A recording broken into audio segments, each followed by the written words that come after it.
पंचदशो देशे भवसरितः ओम गंगाय नमः आवाहयामि स्थापयामि पूजयामि ध्यायामि ततो नमस्कारं करोमि।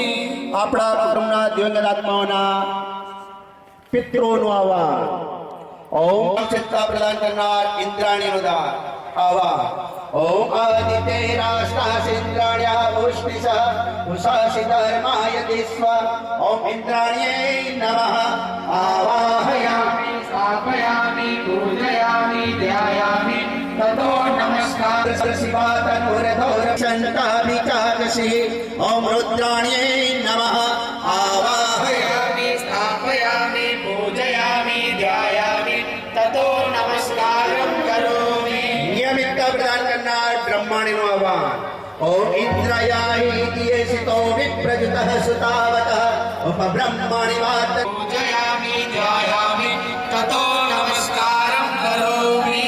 धैर्य प्रदान करनार सर्पेद्युनु आह्वान ओम नमोस्तु सर्पेभ्यो ये च पृथ्वी विमनो ये अंतरिक्षे इति वितेभ्यः सर्पेभ्यो नमः ओम सर्पेभ्यो करोमि। कला प्रदान करनार वास्तु भगवान आह्वान ओम वास्तवस्पते प्रतिजानिनि अस्मान् शावेशो यनमिवो भवान यद्वेमहे प्रतितन्नजुषस्व सन्नो भवति पदे संचतुष्पदे ओम वास्तु पुरुषाय नमः आवामधुमत श्रुतावतीतया यज्ञं निक्षताम उपयां गृहीतो विश्वाभ्यां प्रेषसे योनिमाद्वीभ्यां ओम आकाशाय नमः आवाहयामि स्थापयामि पूजयामि ध्यायामि। भाई मेरा आत्मा जे फूल चौका से सोपारी पर स्थापित कर दीजिए।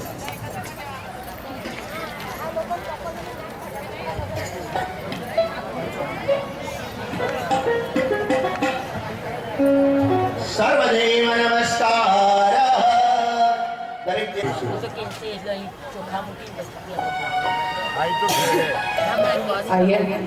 વધારે નમસ્કાર કરવાના પણ કોને નમસ્કાર કરીશું આપણે?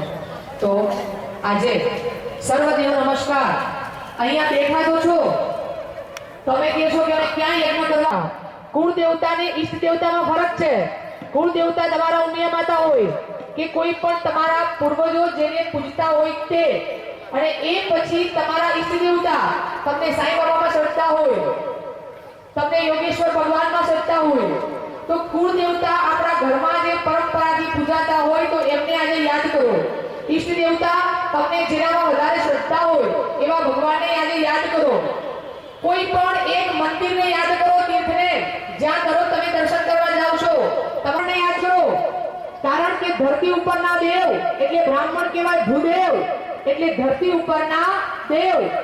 મનુસ્મૃતિની અંદર 7મા અધ્યાયમાં એ કીધું છે કે રાજા જેવા રાજા પણ સવારે પહેલા ઉઠે તો સૌથી પહેલા બ્રાહ્મણ આવીને રાજાના મહેલની સામે ઊભા રહે અને બ્રાહ્મણના દર્શન કરી અને રાજા પોતાના કાનો બ્રાહ્મણ જો યાદ ના આવતા હોય તો પરમ પૂજ્ય ગુરુદેવની તસવીરને ફોટાને જોઈ લે. પહેલા જગતમાં નમસ્કાર કરવા હોય તો એ ગણપતિ દાદાએ પણ આપણને પહેલું જ સૂત્ર આપ્યું કે આખી પૃથ્વીની પરિક્રમા એ મા બાપના ચરણોમાં છે.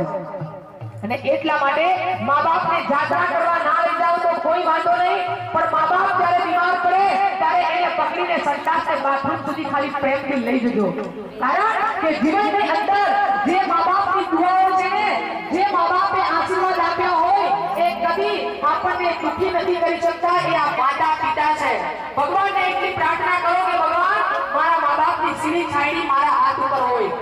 અને અનાથને પૂછો કે મા બાપની શું કિંમત છે. આજે ઘરમાં મા બાપ છે પણ આજે એની કિંમત નથી. કિંમત કોને હોય? જે અનાથ બાળકને પૂછો કે માં કોને કહેવાય. આજે મા માટે બાળક તરસતું હોય છે. અરે ઘણા મકાનો ઉપર લખેલું હોય છે માતૃ છાયા, કે ભાઈ ખબર પડે કે આ ઘરમાં પગની છાયા છે. પણ જે મા બાપના હાથ આટલા આપણા અને યુવાનો ખાસ કારણ કે જે તમને મને આ જગતમાં પ્રદાન કર્યું. थोड़ा सा गीता